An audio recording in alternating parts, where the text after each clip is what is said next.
The DPDP Act introduces a role that many Indian organizations have never formally held, the Data Protection Officer. For some, it is a legal mandate. For others, it is a smart governance move. Historically, privacy accountability in most organizations has lacked a distinct owner, resulting in a network of data processing without a central hub of responsibility. Responsibility is typically fractured across legal, security, and IT departments, which often leads to operational friction.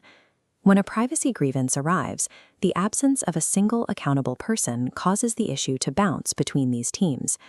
Getting this structural alignment wrong creates a vulnerability that weakens the privacy program. The DPDP Act closes this gap by forcing organizations to define a singular, centralized point of privacy accountability. Before detailing the DPO's specific duties, we must establish the foundational entities involved in the Act's structural model. This model begins with the data principal, the individual to whom the personal data belongs. They provide data to the data fiduciary, the organization that determines why and how that data is processed. Tension arises in how the data fiduciary manages the inquiries and risks generated by its data principals. The DPO operates within the data fiduciary as the mandated bridge to handle this specific tension. This role transforms abstract privacy obligations into a tangible, human point of contact between the public and the corporation. A central question for Indian industry is which organizations are required to appoint a formal DPO. This chart shows the Act's tiered requirements. The government designates certain entities as significant data fiduciaries based on data volume, sensitivity, or risk. If an organization is notified as an SDF, appointing a formal data protection officer is a strict legal obligation. Standard data fiduciaries, by contrast, are not mandated to create the formal DPO title. These fiduciaries must still publish the business contact information of an accountable person who can answer privacy queries. Every organization requires an accountable contact, but the SDF designation triggers the binding structural requirements of a formal DPO. The Act scales the formality of privacy governance to the volume and risk of the data being processed. For significant data fiduciaries, the Act places specific conditions on the DPO to ensure structural independence. First, the DPO must be physically based in India to ensure localized accountability.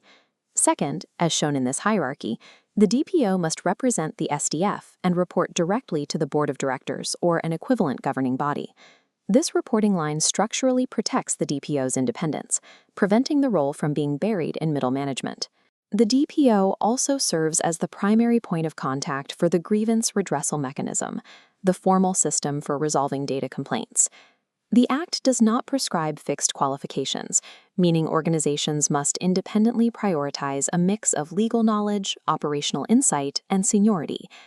These conditions, localization, board reporting, and grievance oversight, engineer a role that bridges operational data risk with executive oversight.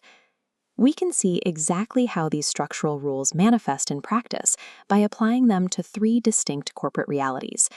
Scenario 1. A large digital platform officially designated as an SDF. This entity appoints an India-based DPO who oversees grievances and acts as a direct risk advisor to the executive board.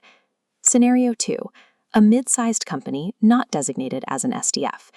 While this company lacks the formal title requirement, it still assigns an internal owner to manage data principal complaints and publicly lists their contact info. Scenario 3. A multinational corporation with a pre-existing global privacy office. This corporation must localize its function, placing an empowered board reporting privacy lead inside India rather than relying on their overseas team. Across all three scenarios, higher data significance demands a more formalized and independent privacy architecture. Translating these legal realities into practice requires a 6-step governance checklist. Step 1. Confirm your designation status to determine if the formal SDF mandates apply to your organization. Step 2. Protect independence by structuring internal reporting lines so the DPO can access the board without operational conflicts of interest. Step 3. Define the mandate by documenting the DPO's specific authority and their role within the grievance mechanism. Step 4. Prioritize the right skills, seeking candidates who possess both data protection theory and an understanding of the company's data flows. Step 5. Resource the role properly. A DPO lacks efficacy without dedicated time, budget, and system access. Step 6.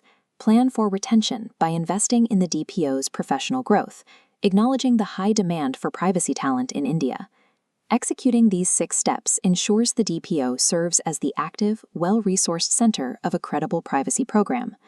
Organizations uncertain about their current privacy architecture must determine their immediate path forward. A formal DPDP readiness assessment identifies specific structural needs and clarifies required reporting lines.